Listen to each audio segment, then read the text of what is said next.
Hi guys, thanks for tuning in to another episode of Nuggets News. Another huge news week. We've got a lot of headlines to get through. I'm going to go through all the macro news and then the crypto news. I know some of these videos have been getting longer, but the team or I will always try and do timestamps as soon as we can, normally within 24 hours. So we do welcome over 1,000 new subscribers again this week. It's fantastic to have you all joining us. We've had a record month on the channel and over 100 new members in our premium area as well. So the Nuggets News family is up to 1,600 now of you guys that get my extra posts every day, as well as all the research that the team and I do. And it was one of my business goals to surpass that figure that we hit back in December 2017 in the bubble. So if you do have friends or family that are going down the rabbit hole, head over to our website. We've got the free resources as well where you can type in what you're looking for. We're continuing to add to those every day, and we're very close now to launching our new portal and a range of new content for everyone, which is going to be absolutely fantastic, including our premium area.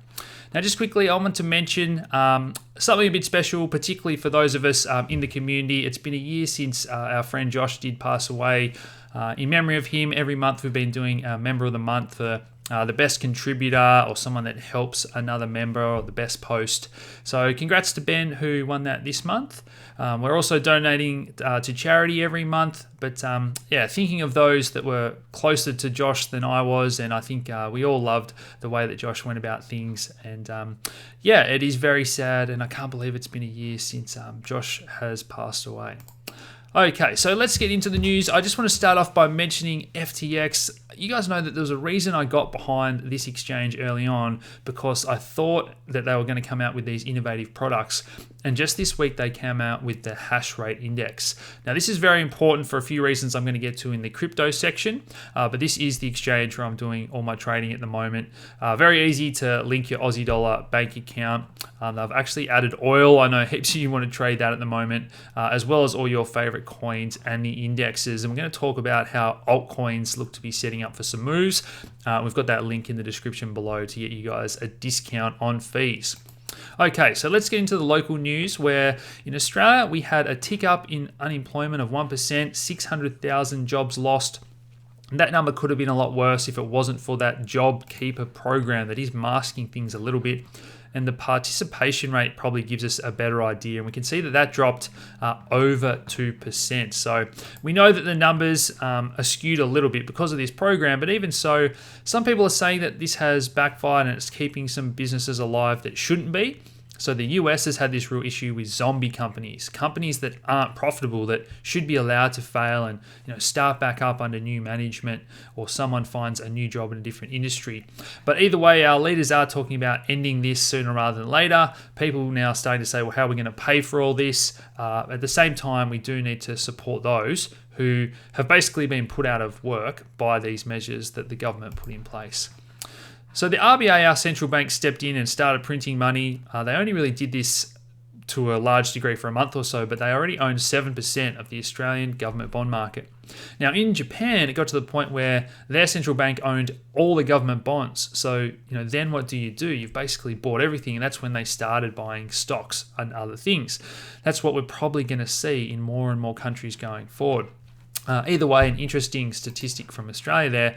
And we know there's been a max exodus. So we're seeing this in residential vacancies and commercial property as well. So it's actually doubled in Sydney just in the last month, these vacancy rates. So people are leaving. We know immigration is down. Some people, like the education minister, are saying that we don't depend on China for our universities, but the universities themselves are saying that they do, and they've even had to close a lot of courses because they're not getting those overseas students, and a lot of the time they pay up front rather than going into that HECS debt, which often doesn't get paid at all or for many years. So collapsing immigration is going to tank the Aussie property market, according to some. Now, others are saying that the Chinese investors are already rushing back in. So that's where Martin and I will continue to look at the data in our monthly episode. Now, 4 Australian abattoirs had these suspensions slapped on them by China. So this is the war of words that continues to escalate. They've now threatened Australia's iron ore exports, $63 billion, huge industry, and Australia just can't afford for China to be saying no to our goods. That is going to really hurt us. They're talking about these 80% tariffs on barley, but already we've seen this week it has escalated. And this is where Australia are in the rock and a hard place between the US and China, but now Donald Trump as well, saying that he wants to bring production home of one of the few things that Australia does still produce. So thousands of Aussie dobs are in jeopardy if they bring those jet production back to the US. Now, China have slammed the US in this cyber attack. Who's blaming who here? Everyone's at China for saying that they're hacking others about the virus data, but now they've come out and saying, well, the US is actually the largest perpetrator of all this cyber theft in the world. Wuhan are seeking to test all 11 million residents in 10 days, trying to stop that second wave. So whatever happens in these countries that have flattened their curve and are now seeing that next spike or little outbreaks, that is really important for us to watch in all the other countries, particularly with Australia heading into winter, to see if we are going to have nasty rebounds or if we can be confident that things are going to go relatively back to normal. Now, we're probably going to have to wear face masks and wash our hands more, but every day we find out more and more, and it's probably not as bad as we first thought once we've got it under control. If you don't have it under control, things can end up like Italy or New York very quickly, and that's not the point we want to get to. So the US have blocked shipments of semiconductors to Huawei in the latest provocation. So tariffs sound good in theory, but it really is the little guy who works at that factory who loses his job now because of these tariffs. So US factory production plummets, most in 100 years. So the trade wars are having an impact on jobs, and the earnings of a lot of these companies has dropped, but depending on who you ask, we've seen the worst of it, and it's going to pick up going forward. So if you look at the current earnings and the valuations, we're seeing now that they're at a record for most companies out there. This is why a lot of the large investors have been, warning out. So we've had Tepper this week, most overvalued since the dot-com bubble in 99. We saw Ray Dalio come out as well and saying that there's just no value. And Donald Trump obviously wants the stock market up, particularly in an election year. So he's saying that these rich guys are speaking negatively about the market. You've got to remember you're betting against the US and being positive. So it really is a matter now of, can the Fed keep confidence up and keep printing money and keep those stocks afloat if companies aren't earning the amount of money to justify those valuations? Now, a lot of that is being dragged up by the FANGMAN stocks, they're calling them now. So Facebook, Amazon, Netflix, Google, Microsoft, Apple, and Nvidia, so graphics cards, computer chip company.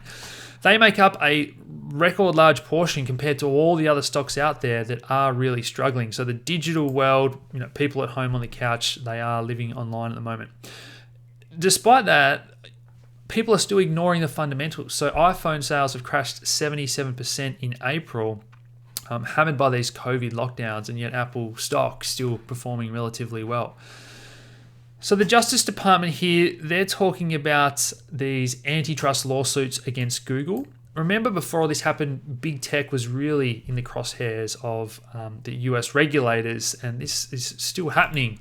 We've also seen Facebook buy up Giphy for $400 million. So they basically want to get rid of the GIFs that they don't like.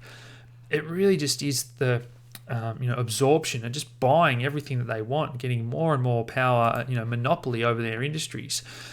And when we look at who was actually buying in that dip, once again, it's the Swiss National Bank. I've spoken about this a lot. And when you look at their purchases in the most recent quarter in red, you can see Microsoft, Apple, Amazon, Google, Facebook.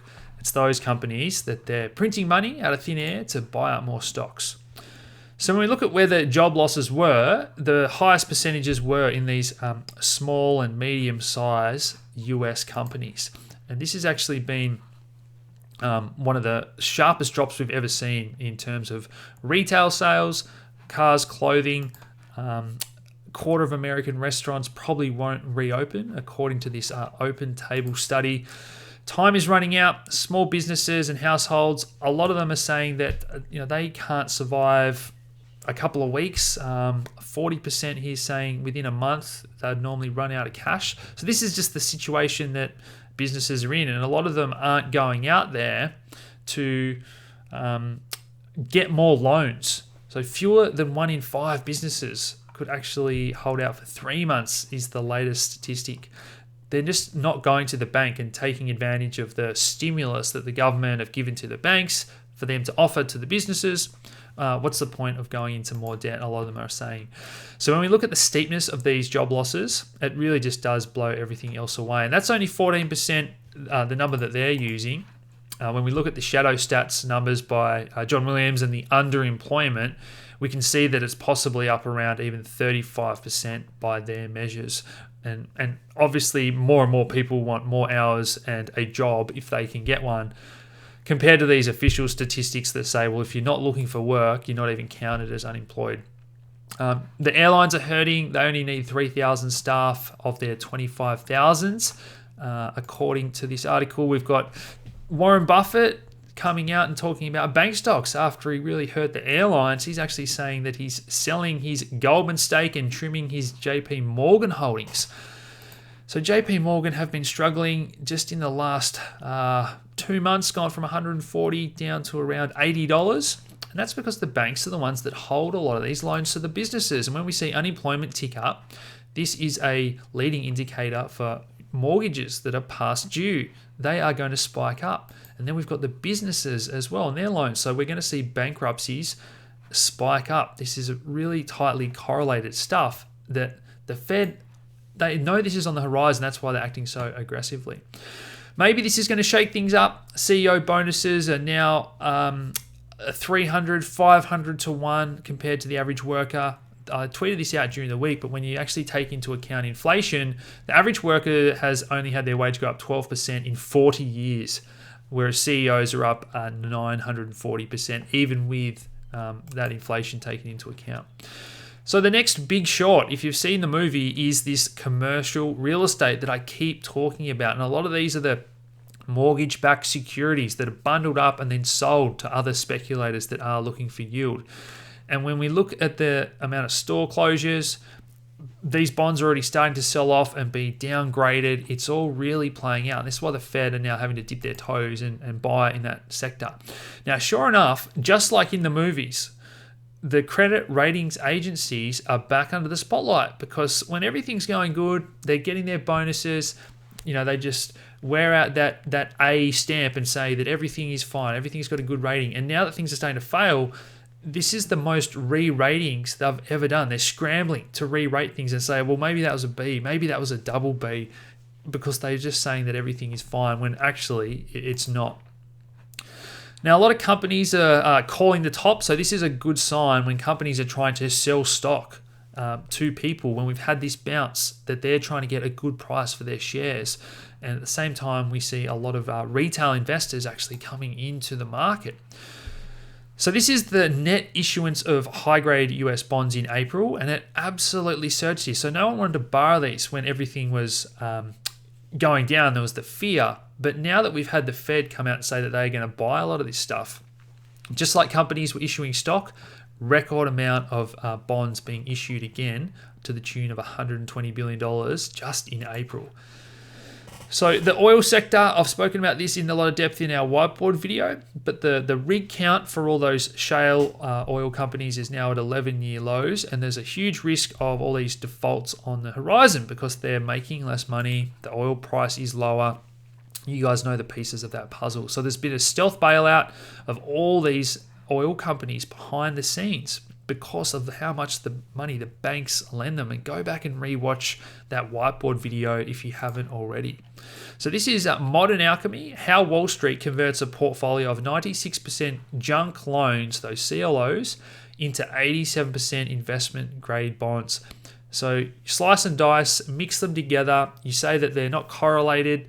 It's never going to happen that they'll all default at once. Exactly what happened in the GFC when they said we're never going to have a widespread housing crisis. So if we have houses from different suburbs, they're never all going to lose their job at once. This is the very, very dangerous game that is the house of cards that make up these CLOs. And I'm going to do that whiteboard video as soon as I've got a quiet day in the house with no baby and wife back at work and everything goes back to normal. So very, very soon. Jerome Powell didn't exactly install confidence this week when he came out and said that this is the biggest shock in modern times and we're probably heading for a long, painful downturn.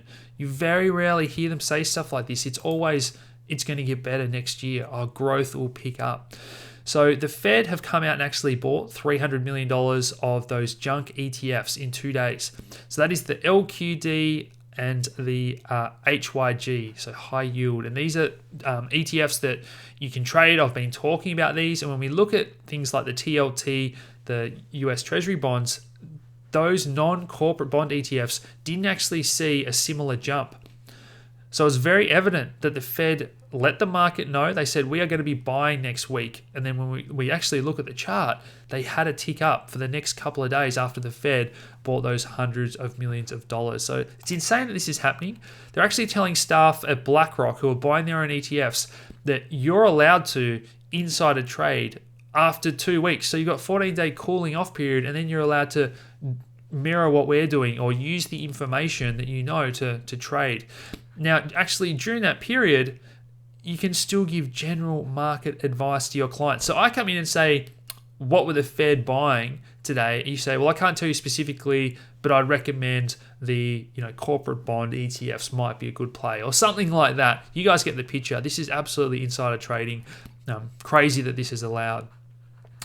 So young investors are piling into stocks.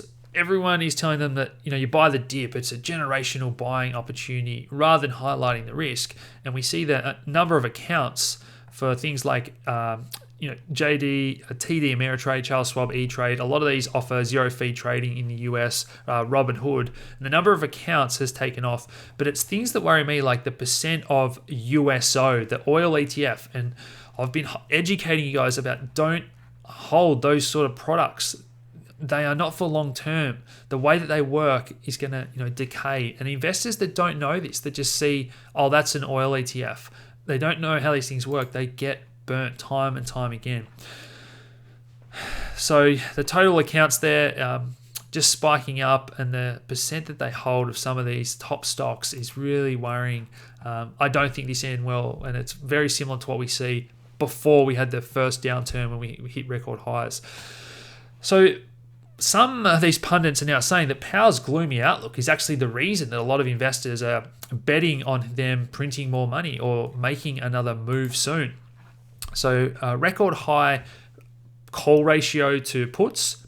These investors that are buying the calls, and that's a bullish trade, thinking that market's going to go up, and selling puts. So the option skew, this is the other thing we saw back in February when I was telling you that all these signs are lining up for the market to turn down. Well, it's happening again now. Markets are pricing in negative interest rates. Powell is saying that he's not going to go negative, but the market shrugged that off again this week and continued to basically signal to Powell that he's wrong and they think that markets will go negative. Great tweet from Dan Tapier saying that Rail's bond trade and negative yields are coming. So if the yield goes down, the bond price goes up, and that's what Rail from Real Vision wants. But basically talking about negative CPI prints, the Fed are just being stubborn at 0%, but the market knows better, as I just spoke about. But it's the government bonds. That is the end of the asset class. Once you go to zero and the US dollar and the US bonds don't have a yield, everything changes. Gold becomes the most chased after asset in the world at that point, and also Bitcoin to a more speculative degree. And when you can see when the Fed are printing money, it's the bang for the buck. So every time they print more money, it's, well, actually, how much growth do you get for that amount of money that you've printed? And we're getting a less bang for that buck each time in terms of what the Fed are capable of doing.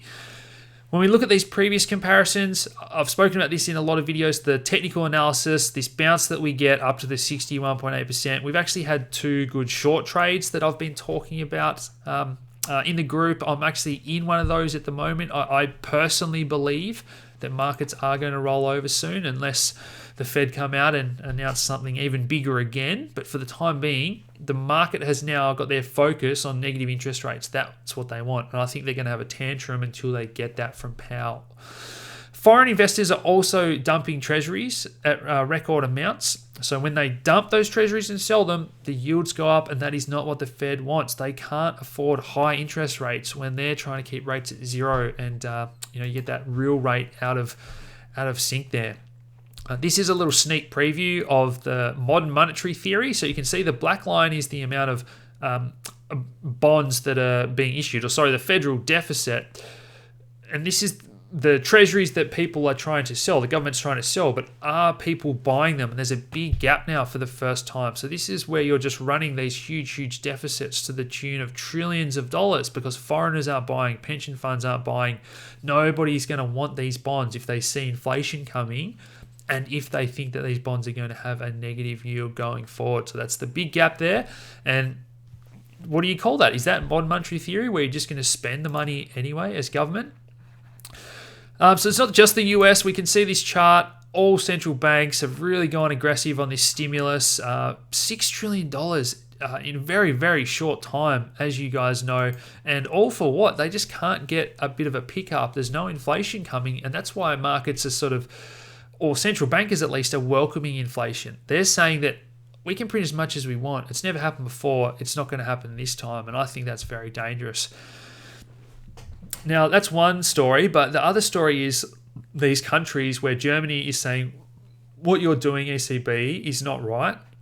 And the EU have now turned back around and are threatening to sue Germany for them questioning the legality of the ECB's bond buying program and favouring Italy in these struggling countries, France, over Germany, who basically want to pull away and do their own thing, you can think of it as. So on Friday night, we had the House pass another $3 trillion relief package. But thanks to my US friends that did tell me what they think is coming next. Basically, this is dead on arrival. So this isn't going to get through the Senate. But this is the thought process, I guess, in the air in the US, that there's another huge package of some sort needed. Another $3 trillion? Is that too much? Not enough? It depends. And like I said, I think Trump wants to pass this. The more money, the better in his eyes in the election year. Keep people happy, give them that money, try and keep stocks up. Probably more stimulus coming in the US. And when we hear that leaders like this come out and say things like stimulus is now infinite, this is the government saying the same thing that the Fed and central banks have been saying. So they're talking about QE being infinite, as big as we need, as long as we have to keep things going.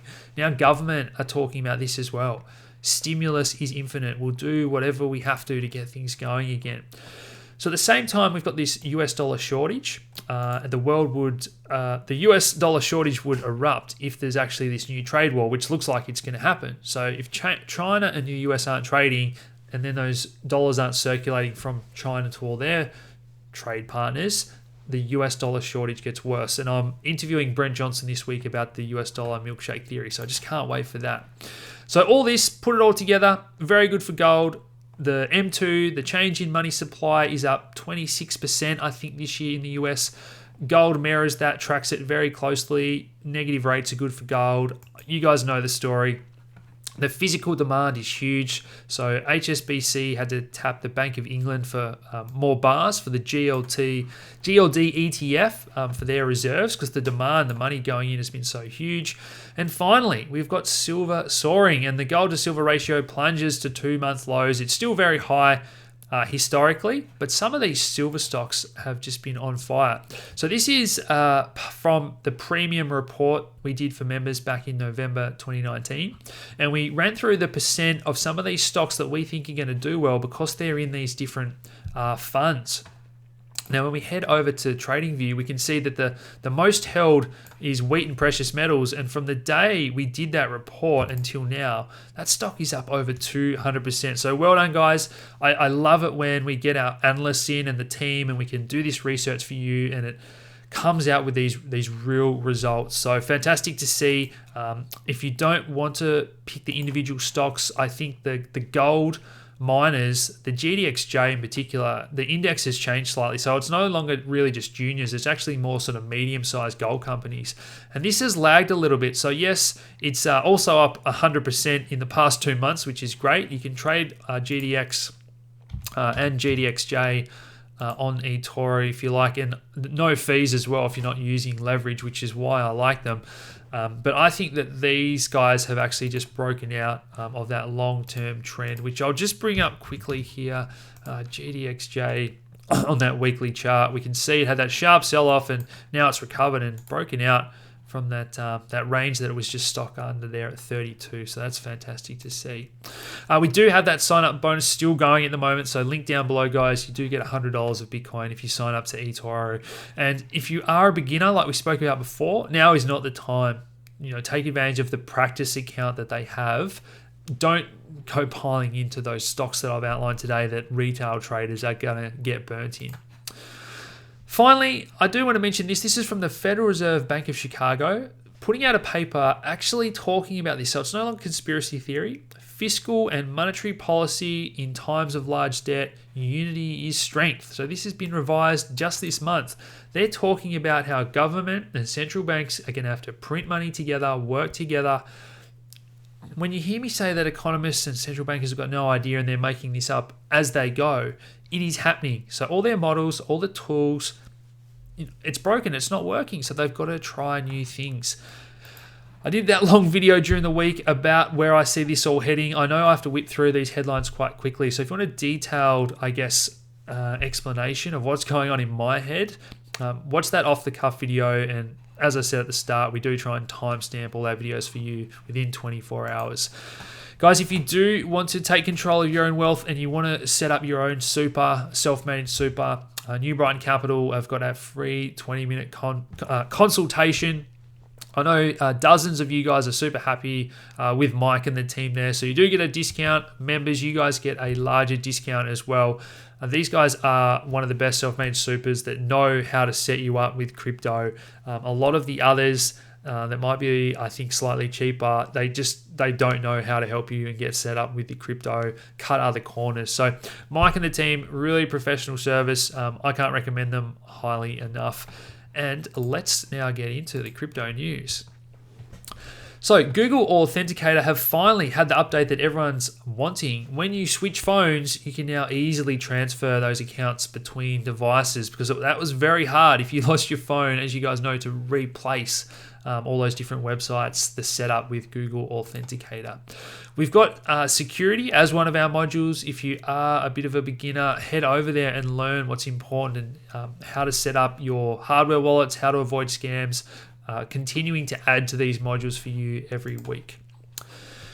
Now, angry investors are thinking about suing Telegram. So after that huge battle that went on for a year or so, they've cancelled the TON Telegram project, and they're thinking about, I'm not sure if they're calling this a fork or I think they are. Anyway, a section of the team are saying that they're going to fork the network, call it something else, call it decentralized, and try and keep investors happy that way. And that's where I think some of the professional investors that put in large amounts are not happy with that, and they are looking to sue. A question I got asked about during the week was these Tika's report. So Tika has these 5 coins to $5 million. People do either love him or hate him, and this TNT coin was one of their picks. There's a report from Sentiment about how this played out, how the insiders actually played this. So some people like his honesty, where Palm Beach recommended this. They've got thousands of followers. When he says buy, something absolutely pumps up. And then, I'm not sure, it was only a few days later, I believe, they changed their mind and said they no longer recommend this and said they were selling. And that's when we had this drop. So some people are calling this a pump and dump. Some people are saying that it's good that he changed his mind and told everyone. Either way, I just wanted to mention that because it was one we're getting lots of questions about.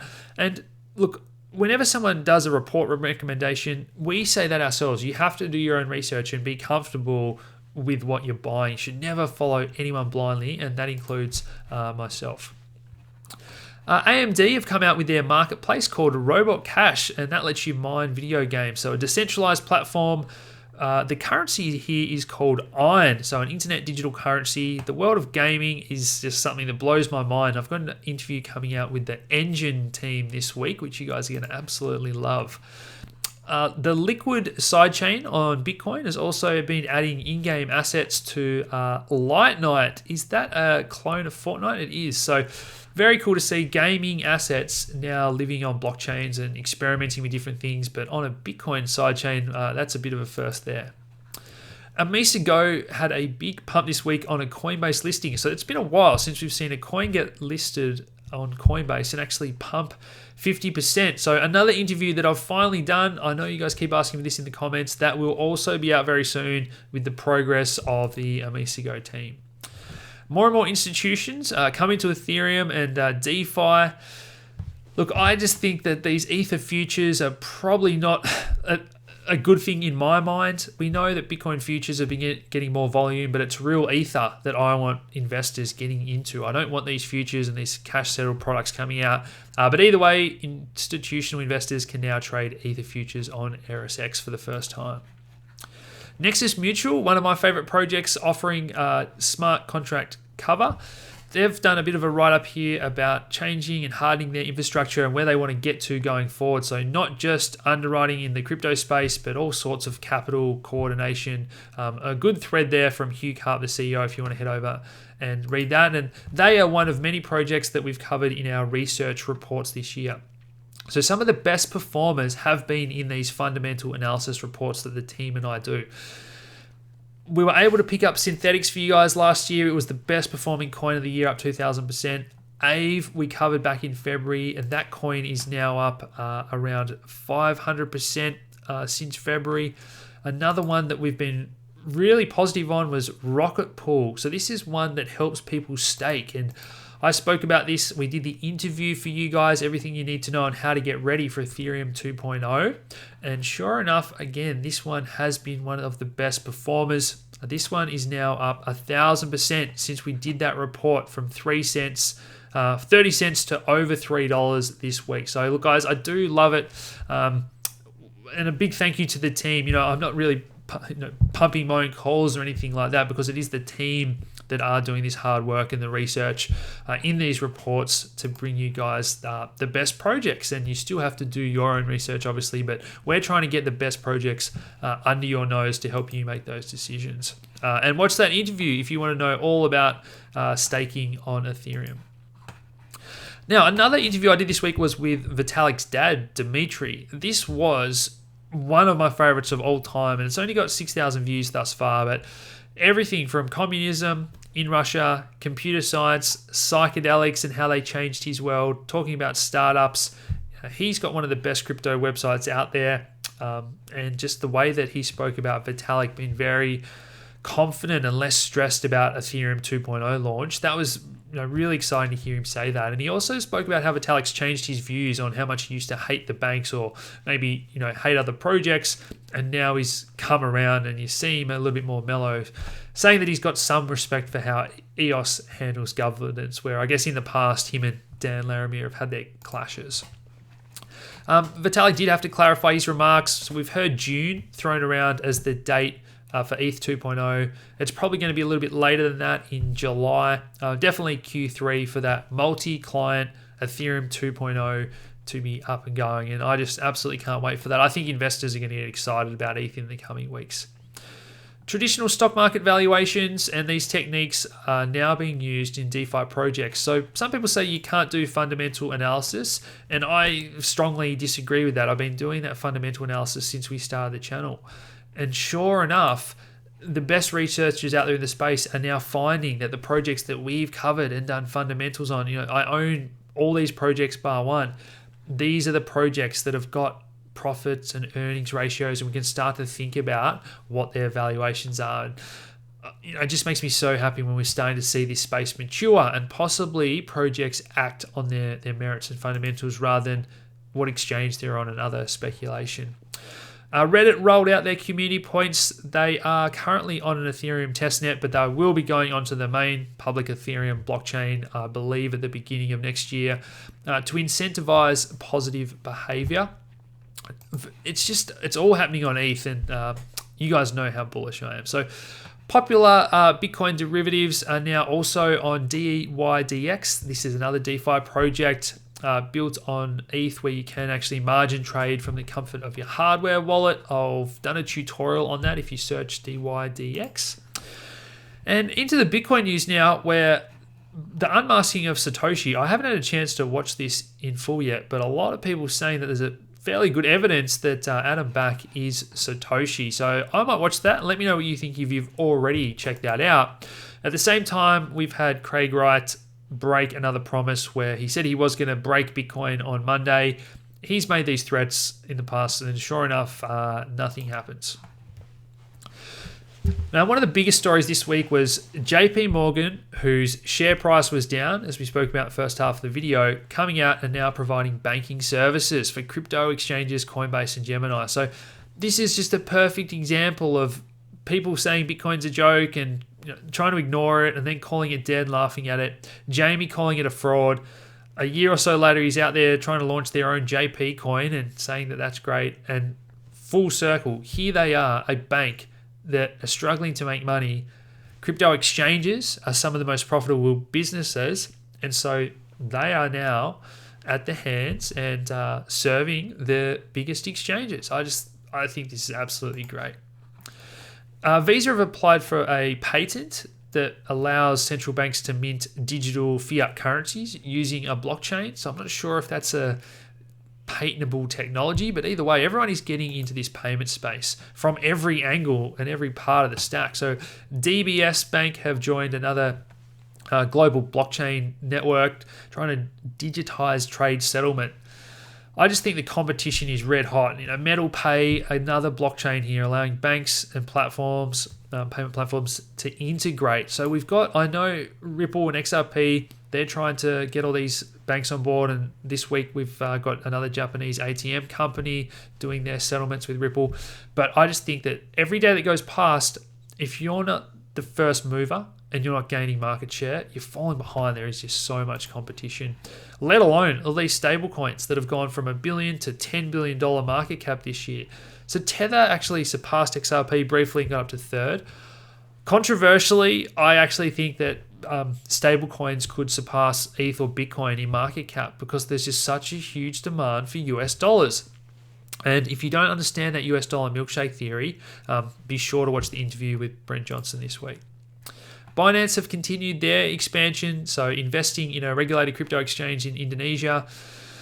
260 million people in Indonesia, large smartphone penetration. You guys know the story. I think all these countries with weak currencies, their population are going to go into crypto and stable coins. 20,000 retailers, in Venezuela, soon to be accepting Bitcoin. Already a lot of people using stable coins in Venezuela. India's largest crypto exchange are now using BitGo for private custody. We've got Bitfinex also launching institutional grade custody, new partnership with Coin there. So all these exchanges, this is the next step that I spoke about last year, custody and insurance. So high net worth individuals are comfortable with other people storing the coins for them. Crypto.com also getting this $360 million insurance cover for these offline Bitcoin vaults. The technology and the way to store Bitcoin safely is really improving. Now, the halving went down without a hiccup, and we also had a very cool message ingrained. So just like in that Genesis block, we had Chancellor on the brink of another bailout during the GFC, we now have the New York Times headline from April 9th talking about that $2.3 trillion injection and the Fed's plan being far bigger than that initial 2008 bailout. Very cool, part of history, and you guys were part of it. We've started to see some more mainstream headlines. So the Australian Financial Review, for those that don't know, is not a website that normally talks about Bitcoin. And we've had 2 or 3 articles from them this week talking fairly positively about Bitcoin and will it fuel another monster rally. J.K. Rowling came out on Twitter and basically asked for people to explain Bitcoin to her, and it was nuts what happened thereafter. So even Elon Musk came out and got behind crypto, saying that, massive currency issuance by central banks is making Bitcoin look solid by comparison.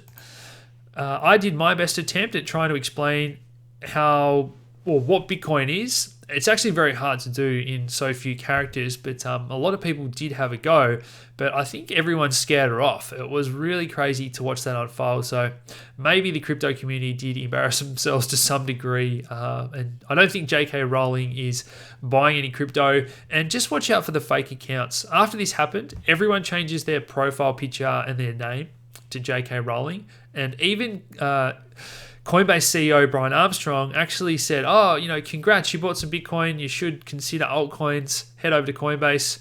And he was talking to a fake account. So just something to be mindful of. Jack Dorsey is dollar cost averaging 1 Bitcoin every week. I know plenty of you would love to do that. We do get asked about the best dollar cost averaging apps. So in Australia, we've got the Bamboo app, which I recommend. We've got CoinSpot that do that now. We've got Independent Reserve that do that. Get Paid in Bitcoin is another one I like. So they're the ones that I would recommend you check out. Ashton Kutcher participates in Lolly's $3 million C round. So this is a little company, a little app that lets you do Bitcoin payments and rewards. This is where I see the next bubble. Just everyone from actors to influencers, authors, they're all just coming out and talking about Bitcoin, let alone Raul, who's, Real Vision and Raul have taken off in the past 12 months, and he's talking about 100x in the next 5 years for Bitcoin. $1 million price tag. Look, I'm talking about $100,000 Bitcoin next few years. I'm not sure about 100x, Raul, but I won't complain if Bitcoin gets to $1 million. We did have the spot volumes hitting these record levels not seen since back in the days when Bitcoin hit 20,000. Open interest on options. Wall Street up 1,000% so far this month. So it is building momentum, guys. The Bitcoin blockchain is being used more and fees have hit $5 again. They've since dropped down. This is not good though. This is why we need to continue to upgrade and make Bitcoin better and more efficient. And all the exchanges need to be using SegWit. This is not what we want to see. And when this happens, this was probably the biggest influence on causing the altcoin run when Bitcoin got congested. So this all ties into my theory where I think altcoins are heading for a patch of strength. Now, in terms of Bitcoin, this is the divergence from stocks that we want to see continue. So it's only been a few days so far and not that strong. But if stocks are going to roll over like I think they are, Bitcoin now has to prove itself that it can do its own thing. And that's when we can really start to get excited. So just before we get into the TA, I want to mention that Hashrate index. So FTT token is an exchange token that benefits from the more profit and fees that exchanges collect. They do the token burning and whatnot. Now, if we have all these huge mining companies that need to hedge the hash rate and the Bitcoin price, and they can now do that on the one exchange, this is all very good. It's a unique product for FTX. So look, full disclosure, it is one that I own the FTT token. We covered that for our members at 80 cents and it's now $3. So another one that's performed really well from doing that fundamental analysis. Okay, last thing to mention here, a bit of a write-up I did about the weekly and daily charts and the most looked at indicators and tools from traders. And this is a split screen for you guys at home, but basically all I wanted to show you was that a lot of the different styles from the Giphy to Bollinger Bands and moving averages, fib retracements, on the daily time frames and below, everything is setting up really, really bullish, really positive. So I know people are looking for a pullback, and we've had a huge run off the lows, but with everything I've covered in this episode, I only really think it's this weekly time frame that we have left to get over, and then the fun begins. So trend lines are very subjective. As you can see here, you can draw it from a few of these different weeks, or you can use the bodies, but either way, I'm not too fussed about that. It's an art, not a science, but this is the region we need to be watching. And if we zoom in a little bit more, that golden zone to the 61.8% that I often talk about, from that move to the bottom and the retracement, this is the area that is going to provide a lot of resistance. So that's why I'm saying that let's just be cautious here and see if we get that pullback after a run, because this is going to be a tough area to get through. But if we can get through here, we've only really got those old closes on the weekly time frame around 11,500. If we can get above here, come back, push up, or even get above here straight away on a huge move, we know there's a lot of people on the sidelines wanting to buy another dip. the positive momentum, new people in the space, that media coverage, I really think the stars are really starting to align here, guys. So it's exciting to see that ETH Bitcoin ratio when we look at that pair. This is another one that has formed some higher lows. It is trending up. Let's get out that fib retracement tool, and once again, it's kissed the 61.8% a couple of times now, and as long as we hold that, I think that ETH does outperform, and that's a good barometer for alts. So if you want to, you can trade those altcoin indexes over on FTX, or if you're a trader that wants to pick out the individual coins, go that way. I don't recommend selling your Bitcoin bags if you're a beginner and trying to time the market. And I've done detailed write-ups on why that is for our members. So guys, that's it for tonight. If you do want to join us, head over to nuggetsnews.com.au to join our crypto community. Otherwise, please smash that like button, subscribe if you haven't already, share this video around, and I'll talk to you again soon. Cheers.